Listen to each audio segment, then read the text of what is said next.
You are about to see a film relating American freedom and the exciting world of motorcycles. The answer to every search can be found on the great American freedom machines.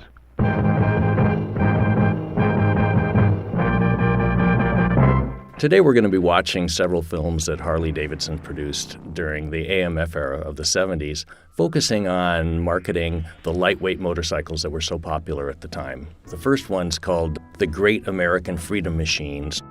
For 1965 through 1967, Harley-Davidson sold more lightweights than middle and heavyweights, sportsters and touring bikes, combined. Harley's partial purchase of Italian motorcycle manufacturer Ermacchi enabled this lightweight expansion. Harley-Davidson's Italian lightweights represented a significant portion of the product line through most of the 1970s. Our 1973 product film showcases the entire Harley-Davidson line, 10 models, a half dozen of them lightweights. During this period, we made everything from little mini bikes up through on and off-road 175s, 350cc motorcycles. The company had repeatedly gone to lightweights in times of change and challenge, and the focus of these films is showing how you can have fun on two wheels with a wide variety of products for all kinds of riders.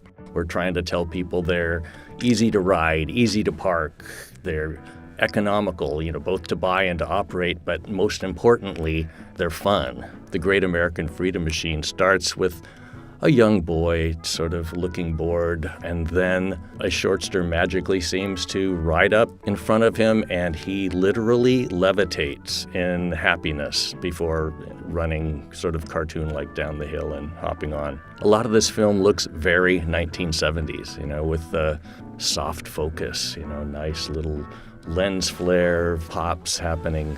There's kind of a nice romantic sort of pastoral feel to some of this stuff. There's a lot of clouds and frisbees and dogs and, riding through the woods and going upside down, flipping sideways, and, anything to catch the attention of the viewer.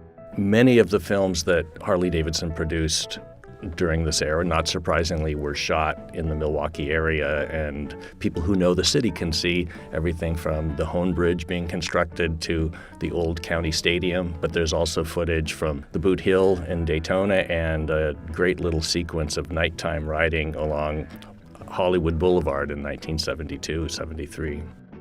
You can see there's a focus in some of this film on real off-road riding. There's lots of bumps, riding through water.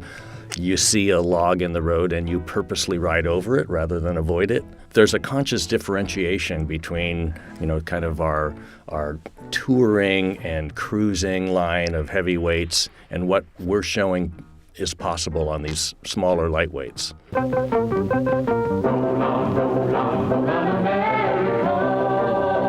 Our lightweight lineup increased to 8 different models in 1975 with the introduction of the SX250. This 1975 product film focuses on the SX175 and that new model, the SX250.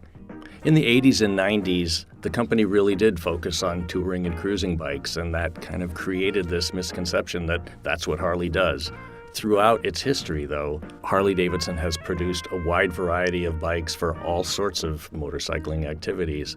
The 21st century presents its own set of challenges, and Harley-Davidson is once again transforming its product line, adding new models and, among other things, going back to its roots as an adventure touring company.